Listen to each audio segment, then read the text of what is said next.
Welcome to the India FinTech Diaries, the only podcast focused exclusively on the Indian fintech market. I'm Elroy. And I'm Hemant. In each episode, we dive into the latest trends, ideas, innovations, business models, and personalities that are shaping India's fintech landscape. We also invite amazing guests who are innovators and industry players that are driving the change that is helping make financial services more modern, innovative, and inclusive in India. Come join us as we explore the changing landscape of fintech in India. Welcome back to India FinTech Diaries. I'm your host, Elroy. Today, we're going to unpack an unusual but fascinating parallel between an Indian financial experiment that kind of struggled to meet its true potential and a US proposal that's just off the drawing board. Yeah, right. We are talking about Payments Bank here in India and the Genius Act in the US, which is designed to regulate stablecoin issuers. Two very different geographies, two different sets of problem, but surprisingly similar ambition. Hemant, for anyone new to payment banks, these were introduced by the RBI in 2014-15 as a part of a push for financial inclusion. Now, payment bank could essentially accept deposits up to rupees 1 lakh per customer, and these were subsequently revised as well. Offer payment and remittance services, issue debit cards, but it could not do any lending. Yeah, absolutely. That means, Elroy, it can be considered like a half bank, right? So they were meant to be low risk because they could not do lending and hyper focused on serving the unbanked or underbanked. And Hemant, the idea was that telecom companies, fintechs, and even the India Postal Network could actually use their reach to onboard millions of underserved customers into the formal financial system. And the logic was very simple. If you can't get people into the formal system to full service banks, at least give them an easy entry point. And the experiment had a lot of promise. But as we'll see, the scaling story didn't exactly play out as intended.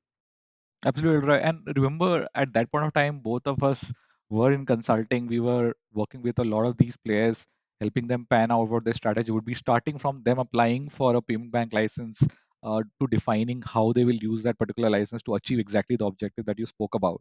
We have both seen that play out over the last many years. Now, we have spoken, Elroy, about the India part of the story, and we are saying we are trying to map between the India story and the Genius Act. So let's jump to the US and talk about the Genius Act, officially guiding and establishing national innovation for US Stablecoins Act. And I must say, some absolute genius named it as Genius Act. What do you think? I know it's a very catchy acronym. And catchy acronym aside, this is essentially a regulatory framework for payment stablecoins. That is, stablecoins that are pegged 1:1 to the US dollar or any other currency, completely backed by the fiat currency and not using algorithms to manage that peg. Understood. Understood. And Elroy, between both of us in this space, you are the expert, but I've done some reading before we recorded this episode. So I'll just talk about the features that I've understood and let me know if this is correct or there's something that I'm missing out on. So the key features I understood, Elroy, is number one, what is different is the licensing. Only approved and regulated entities can issue payment stablecoins. Number two, full reserve requirements. What it means is every stablecoin must be backed 100% by cash or low risk liquid assets like US Treasuries. Third is monthly attestations. Issuers must publicly attest their reserves every month. Fourth, restrictions on investments. So these reserves cannot be put into risky and high yield assets so that the reserves or the money is protected. Fifth, consumer protection, and that seems to be the paramount feature that I've understood, is clear redemption rights and operational resilience requirements. Is that about right? That's about right, Hemant. Basically, it's what the regulation essentially says that is that you can run a stablecoin business, but you have to be very bank-like in your prudence, even if you're not a bank. Got it. Got it. Got it. And if you think of it, Elroy, there I start seeing some similarities between those two stories. The common thread being, for example, both of them want to build trust in a new form of money or banking like service. Second, aim for inclusion. Payment banks for rural and unbanked India, Genius Act for onboarding mainstream users into digital dollars. And third is both of them are risk averse by design and have been created to be inclusive but protective of the base that they are trying to cater to. And Hemant, the thinking is now if you remove the most riskiest parts, lending in payment banks and speculative reserve investments in stablecoins, you can create a rock solid public trust first platform. Yeah, right. But what it reminds me is there are aphorisms, right? No pain, no gain. Nothing ventured, nothing That's right. gained. Now, what we have seen in our experience is it's a very, very difficult task to get safety and scale at the at both together, right? It's very difficult to have something which is very, very safe and also is easily scalable. So, Hemant, let's look at why payment banks actually struggled. So, why didn't payment banks actually become the default payment solution for hundreds of millions of Indians? Yeah, Let's that break would be that down a interesting. bit, right? Yeah, yeah, that would be interesting. Yes. So, number one, the first issue that they faced was no lending essentially meant no high margin revenue. Now, payment banks were left with very razor thin margins from payment fees and interest on deposits parked in government securities, which is just not enough to sustain the very ambitious scale up that is required. Two, there was a cost and revenue mismatch. Now, customer acquisition in India, even in low income segments, is very expensive. While digital onboarding makes it simpler, the education, KYC, onboarding all cost money. And the transaction sizes were very small. Interchange fees from card networks were also very small because MDR is regulated for debit. But these payment banks still had to meet most banking compliance requirements, including KYC, AML, tech infrastructure, but without the revenue levers of a full bank. Third was customer stickiness. Now, most customers treated these payment bank accounts like a secondary account and not a primary relationship. And lastly, there was a lot of competition that came up from both UPI and prepaid. Around the same time, ironically, the government's own instant payments platform made free peer to pay transfers ubiquitous, which meant customers could use their existing accounts to make transfers easily. And UPI practically exploded at the same time as payment banks. A second key change was that prepaid cards limits etc. were changed so that they were pretty much at the same level as a payment bank. And then why would someone actually then open a payment bank's account when they could use the existing prepaid credential to do the same thing? Yeah. Yeah, that seems to be in a very, very difficult it's a very difficult position to be in, because one thing, you can't lend, so you can't make money from that. Second, you can't That's charge right. meaningful fees, and then your core service for which you were built and you were thinking of making money from it, and both of us have actually built that into financial models for the license applications, and thanks to UPI that also goes away. So what that resulted in, that many license holder either never started, or they pivoted to something else, or they shut down after starting. So, Hemant, now let's take these lessons and apply them to the Genius Act and see where the Genius Act could essentially face a payment bank scaling problem. Yeah. So first is the revenue pressure. Genius Act compliant stablecoins will have to keep reserves in ultra safe, low yield assets. That's great for safety, terrible for margins. Issuers may struggle to cover operational costs without layering on extra services, which the Act's restriction might limit. Second, compliance cost versus scale. The Act spells out stringent reporting, audits, and operational resilience requirements.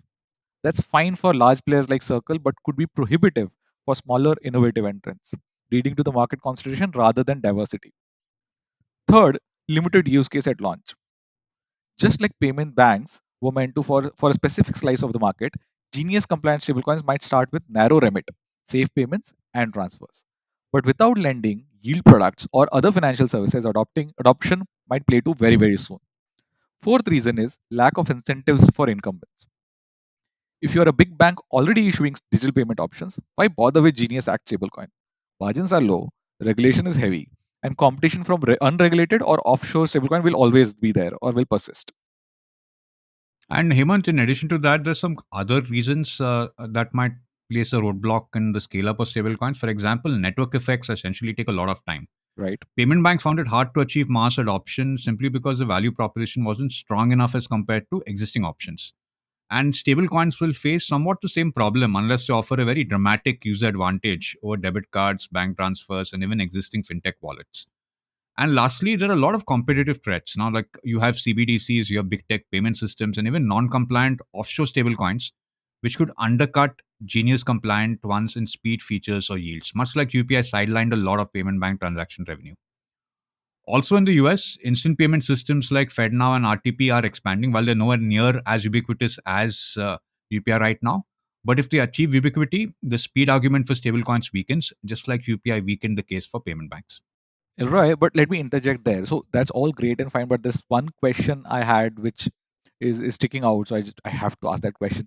All that is good, but why does it matter to our listeners? Considering a lot of our listeners are based in India, why does it matter to them?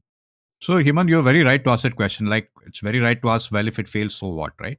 Yeah. Now, for our Indian listeners, this isn't just an American policy debate. Stablecoins could very well become a very key settlement rail in cross border payments and remittances, and even with CBDC's interoperability. Now, the Genius Act ends up entrenching a few big issuers. Global stablecoin infrastructure could be less open than the internet itself. It also matters because both payment banks and Genius style stablecoins aim to solve real problems, safe, inclusive digital payments. If they fail, we lose momentum on building public trust in next gen financial infrastructure. And we also risk ceding ground to less regulated, risky players, right? Which has happened in anything which was hyper regulated. Then it results in people just moving to less regulated players, which are much riskier for them. Very true, Hemant. And the lesson from payment banks is that designing for safety without designing for commercial viability is a recipe for underscale adoption. You need both. Absolutely. If you are designing, there has to be a very thin balance between it being very safe for people to use, but it has to be commercially viable for the people who are actually going to run the business. And only then can it result in that product scaling up to a level where it becomes beneficial for the entire ecosystem. So, Hemant, so will the Genius Act be like payment banks' stablecoin world? Maybe not necessarily, but the risk is real if lawmakers over index on safety and forget scalability. Yeah, absolutely. And it is a repetition of the point I just made, but it remains the underlying thought that comes out of this particular episode is yes, regulation is important, but it has to be tuned to a level where it protects the public, but not tuned up or dialed up so much that it kills the businesses. And Hemant, to be honest, this is a tension regulators face everywhere from Mumbai to Washington. Let's hope that, at least as far as the US and the Genius Act is concerned, it actually scales up and becomes the next big thing in crypto. Yeah, Elra, and then leaving that tension and stress back to for the regulators to solve. That's all that we had in our today's deep dive. If you have thoughts, our listeners, on the Genius Act and what they can learn from India's payment bank journey, please drop us a comment. And if you like this episode and there are other topics that you want us to pick it up, please drop a note on that as well. Thanks for joining in. And until next time, stay safe and keep listening to India FinTech Diaries.